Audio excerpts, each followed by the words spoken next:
wabarakatuh. Pecinta Ultimate dimanapun Anda berada, baik di Jagat Padang ataupun Jagat Peteng. Pada kesempatan malam hari ini, tim Ultimate berada di desa mana Bapak? Talun Kacang. Desa Talun Kacang, Kandri, Gunung Pati, Semarang. Di mana di daerah Talun Kacang ini terkenal sebuah tempat wisata yang namanya Gua Kreo. Di mana Gua Kreo ini ceritanya tidak lepas daripada kisah para wali yang mencari keberadaan pohon jati untuk dijadikan soko di Masjid Demak. Sedangkan gua itu sendiri itu yang terletak di daerah Gunung Pati itu menurut ceritanya secara turun-temurun itu adalah tempat petilasan atau tempat istirahatnya Kanjeng Sunan Kalijogo beserta santri-santrinya dalam mencari keberadaan pohon jati yang pindah, ya, karena pada saat itu ceritanya itu sudah mendapat pohon jati ditebang karena dia nggak mau dibawa, akhirnya jati itu pindah atau dalam bahasa itu ngaleh, sehingga dijadikan sebuah nama Jati Ngaleh yang ada di Semarang Selatan, ya. Jati Ngaleh mungkin sudah tidak asing lagi, ya. Terus pohon jati itu akhirnya lari kemana-mana. Nah, ada yang namanya Desa Delik dan macam-macam. Ini kita akan menguak sebuah cerita, sebuah legenda, yaitu keberadaan Gua Kreo. Seperti apa Gua Kreo itu dan mengapa itu dinamakan Gua Kreo? Kisah-kisah mistis apa atau sejarah apa yang ada di dalamnya? Malam ini bersama juru kunci ataupun yang disepuhkan di area Gua Kreo, yaitu Bapak Danu Kasno. Bapak Danu Kasno. Beliau ini adalah yang dituakan atau yang ngerekso Gua Kreo dan sekitarnya. Seperti apa Gua Kreo itu kok dijadikan nama Kreo, dari kata apa dan maksudnya apa? Bersama beliau Bapak Danu nanti kita akan membuka sebuah kisah atau legenda yang ada di Gua Kreo. Selamat malam Bapak Danu. Selamat malam. Alhamdulillah sehat Bapak Nji. Alhamdulillah. Bapak Danu asli di sini. Asli begini. Tumpah daerah. Tumpah daerah ini. Nanti sudah tidak asing lagi Bapak ya dengan yang namanya Gua Kreo, ya. Iya. Nah, Gua Kreo itu sendiri itu dulu ceritanya seperti apa Bapak ya kok itu dinamakan Gua Kreo? Karena menurut ceritanya itu Kanjeng Sunan Kalijogo itu mengejar kayu jati sampai ke wilayah Gunung Pati ini, dan ada sebuah nama yaitu tempat persinggahan beliau namanya Gua Kreo. Mungkin bisa dijelaskan silsilahnya atau detailnya seperti apa Pak Gua Kreo? Untuk cerita legenda Gua Kreo ini memang cerita turun temurun yang dulunya mbah saya dan turun ke bapak, terus turun ke anak seperti saya. Nah, kebetulan saya diikut sertakan menjaga di wisata Gua Kreo itu sejak tahun 1986. Jadi sebelumnya itu bapak saya sudah sering ke gua sana. Nah, karena ada ceritanya yang begitu menarik, menarik sekali. Nah, itu tahun 90 itu masuk Dinas Pariwisata, dan untuk cerita-cerita ini atau legenda ini harus ditemukan, harus digali seperti apa ceritanya. Iya, Pak. Nah, salah satu cerita yang sudah merakyat itu keberadaan para wali yang ada di tanah Jawa. Pada waktu itu ingin membangun masjid di Demak sana. Dan kebetulan ada 4 wali, itu satunya Sunan Kalijogo yang mencari kayu jati untuk Soko Guru, itu di Jawa Tengah. Sebenarnya para wali ini di Pulau Jawa, cuman yang tepatnya yang mencari kayu jati ini untuk Soko Guru ada 4 wali, ada Sunan Ampel, Sunan Bonang, Sunan Gunung Jati, dan Sunan Kalijogo. Nah, Sunan Kalijogo ini mencari kayu jatinya ke arah selatan, yaitu di Jawa Tengah. Itu tepatnya di Semarang, itu ada sebuah bukit dan di situ ada pohon jati. Setelah didekati mau ditebang, itu ternyata pindah tempat ataupun ngaleh. Nah, tempat pohon jati itu kemudian dinamakan Jati Ngaleh. Oh, daerah tempat desanya itu ya. Nah, setelah ngalehnya pohon jati ini ke arah barat daya ataupun ke barat agak ke selatan. Dan setelah dicari-cari, keluar masuk hutan, naik turun perbukitan, barangkali delik di sana. Nah, ternyata di situ dinamakan tempat itu ada sebuah desa dan dinamakan Desa Delik. Dan delik itu kalau diartikan bahasa Indonesia berarti bersembunyi ya? Iya, bersembunyi. Bersembunyi ataupun delik. Jadi pohon itu dicari sama Kanjeng Sunan sama pengikutnya itu mumpet itu Pak ya, menyembunyikan diri ya, sehingga dinamakan Desa Delik sama Kanjeng Sunan. Iya, betul seperti itu. Iya. Setelah itu, nah, terus dicari terus pohon jati. Setelah barangkali di sana terus dicari, di situ ada rame-rame, ada yang sedang ada yang mendirikan rumah, ada yang lagi main-main. Suasananya menjadi kayak suasana senang, gembira. Terus ada yang sedang membangun di sana, mendirikan rumah. Nah, oleh Sunan Kalijogo ini dinamakan Sokorame. daerah Sokorame. Itu daerah mana Bapak ya? Itu di daerah Gunung Pati. Oh, masih Gunung Pati juga ini. Gunung Pati. Delik tadi ya masih Gunung Pati. Daerah Sokorame. Iya. Karena saking ramenya itu ya, karena ramenya. Itu bisa diartikan suko ya. Suka itu senang ya, bahagia ya. Terus ada karena kebetulan di situ ada yang sedang mendirikan rumah. Nah, itu dari kata soko tadi, Soko atau cagak ya. kebetulan Sunan Kalijogo ini mencari soko guru, soko guru buat Tiang masjid tiang itu. masjid yang ada di Demak sana. Dan terus dicari terus, ya barangkali di situ ada apa kayak semacam semak ataupun gerumbul, dan ada hutan jati yang tidak begitu banyak. Itu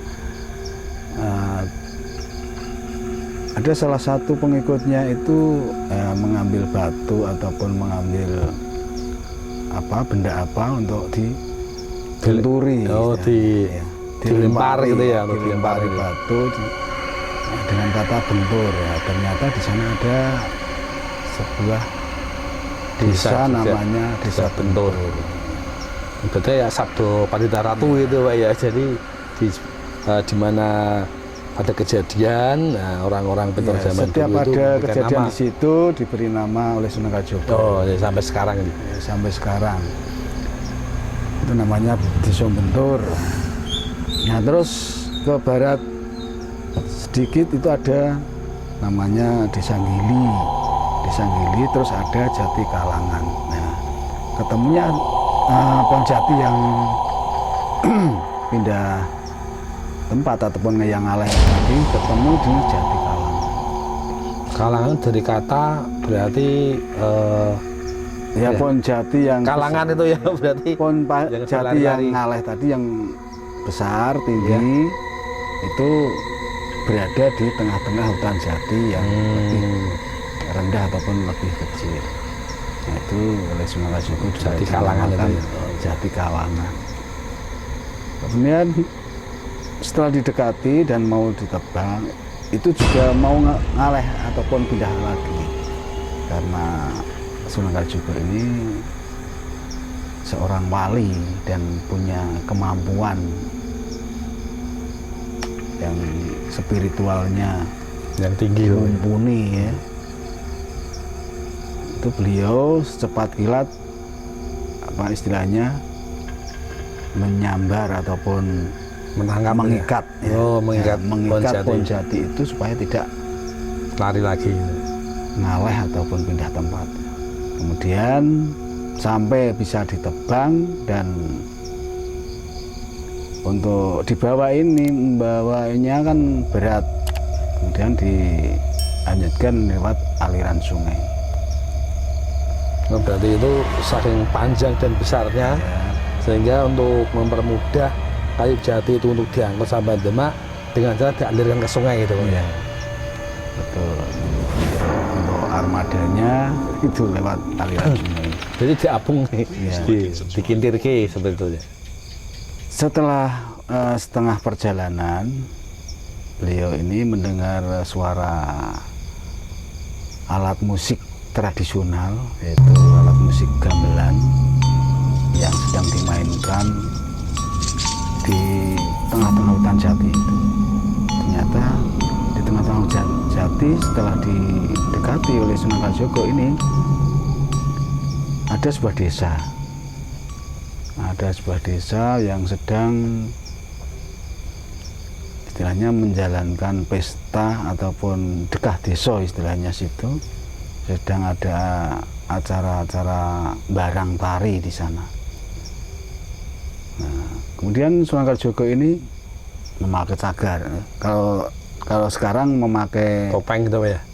Ya, topeng ataupun masker kalau sekarang. Penutup mukanya. Ya, yang penting ada menutup muka supaya tidak dikenali. Dan ikut menari di situ. Dan setelah menari-nari, dan kebetulan ada yang tidak suka di situ kedatangan Sunan Kalijogo beserta pengikutnya ini karena mengganggu, istilahnya mengganggu acara yang ada di hutan jati itu. Nah, kemudian ya tetap untuk tari-tarian ini tetap berjalan terus sampai karena Sunan Kalijogo ini seorang apa istilahnya seni, pecinta seni juga ya, seni dan budayanya ini, nah, ikut menari-nari di situ dan sempat juga siar tentang ajaran kebenaran ataupun ya bisa dikatakan ajaran Islam.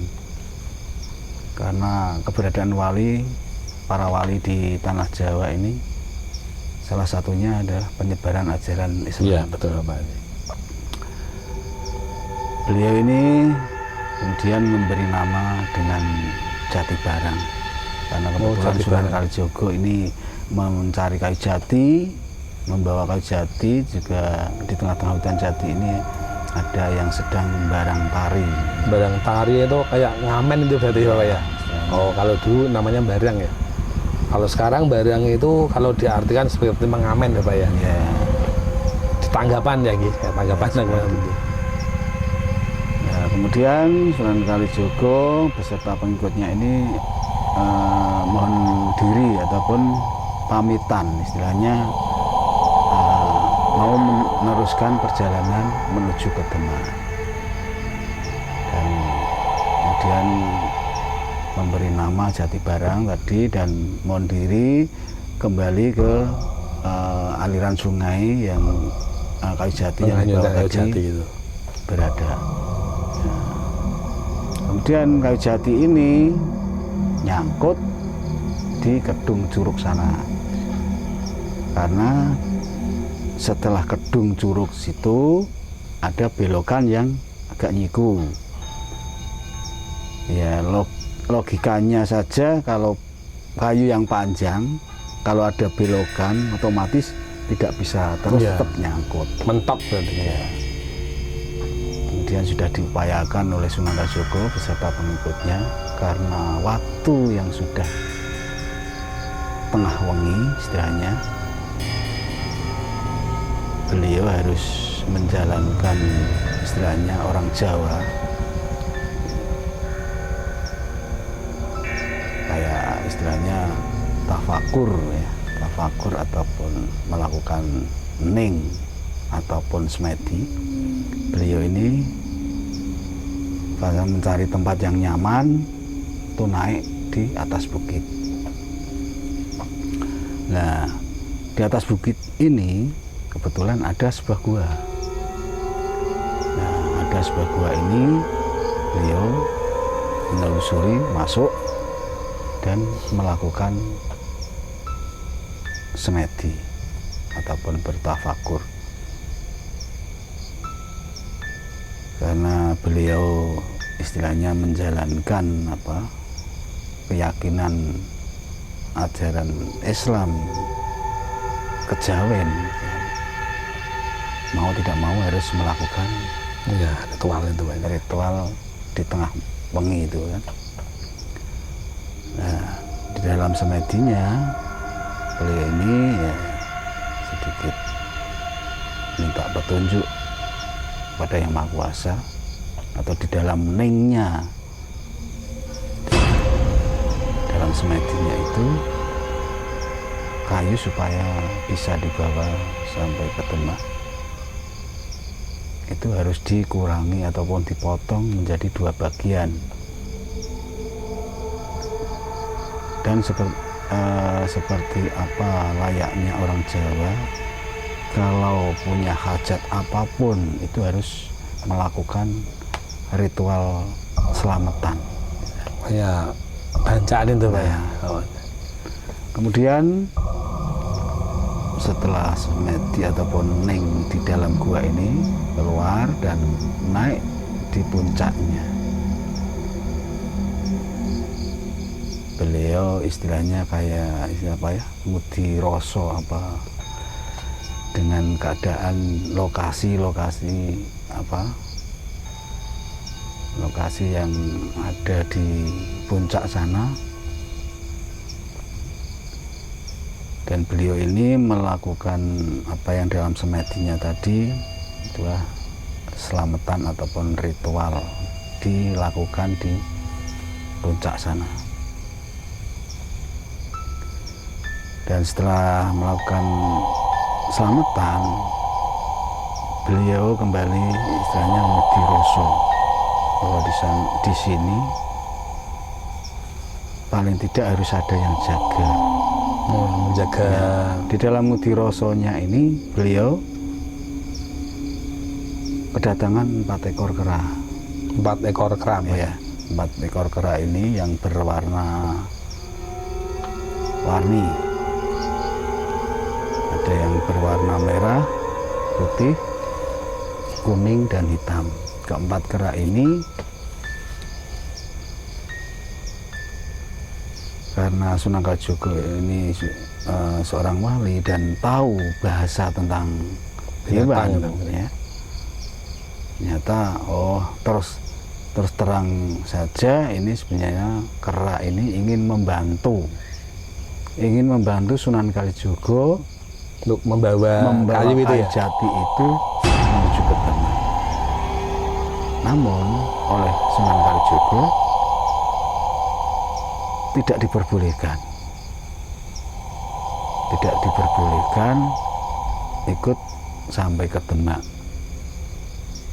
Dalam kata Jawa di situ mangreho, rehonen guwa lan kali. Itu bahasa Jawa, Sanskerta itu ya. Ya artinya nek basa kasare jogonen guwa lan kali iku. Lestarekno nganti anak turunmu. Dengan kata-kata itu oleh Sunan Kalijaga, tempat itu dinamakan Gua Kreo. Jadi Gua Kreo itu dari asal kata mangreho, Pak ya. Dari kata gua dan reho. Oh, gua. Yang artinya nunggu ya atau menjaga. Ya. Artinya Gua Kreo itu yang dijaga oleh sekawanan kera. Dan karena di situ ada 4 ekor kera yang berwarna-warni, sebenarnya itu ada filosofinya sendiri. Yang warna merah apa, warna putih apa, warna kuning dan warna hitam itu karena bahasa-bahasa itu tentang ajaran yang kebenaran ataupun ajaran istilahnya arti dari manusia itu tidak lepas dari ada apa istilahnya saudara 4 sedulur papat ya, sedulur papat limo pancer itu tidak lepas dari itu. Nah, makanya Sunan Kalijaga pada yang tadi Mudiroso dan kedatangan 4 ekor kera itu memang sebenarnya itu sedulur papat itu. Adapun kayu jati ya, dan sebelum ke kayu jati yang nyangkut tadi, karena pada waktu itu masih di tengah wengi, ada seorang ataupun di sebelah bukit ini ada yang numbuk padi. Numbuk padi. Ya. Nutu tuh Pak ya, kalau saya nutu ya. Nutu, numbuk padi, nutu di lesung ya. Kalau orang desa biasanya kan lesung. Yang bentuknya kalau itu yang lumpang ini kan tidak panjang kayak ya. perahu gitu Pak ya. Nah, oleh Sunan Kalijaga ya mungkin itu istilahnya ya, kena sabdo. Orang itu sedeng, masih tengah wengi gini kok sudah menumbuk padi, padahal malam-malam ini harus orang pada istirahat. Sedeng itu kalau diartikan Indonesianya sedeng itu diartikan ya istilahnya serong. Oh. Apa nggak tahu wayah itu ya? Nggak tahu wayah istilahnya. Oh, sedeng. Orang ngerti. Orang bengi-bengi kok nutu. Nah, kebetulan mungkin saja sana yang gendong kotek tadi mau punya hajat. Kemungkinan karena dulu kebanyakan orang-orang desa kalau mau punya hajat itu sudah sambatan ini sejak pagi sampai malam. Ya, malam sampai pagi, sampai malam lagi kan. Ya, monggo. Oh iya Pak, sampai iya. diminum. Ya, diminum dulu. Nah, cerita terus. Ceritanya asik sekali. Ya kita seruput dulu tehnya. Ya. Monggo Mas. Seger, hawanya dingin di pedesaan ya. Alhamdulillah.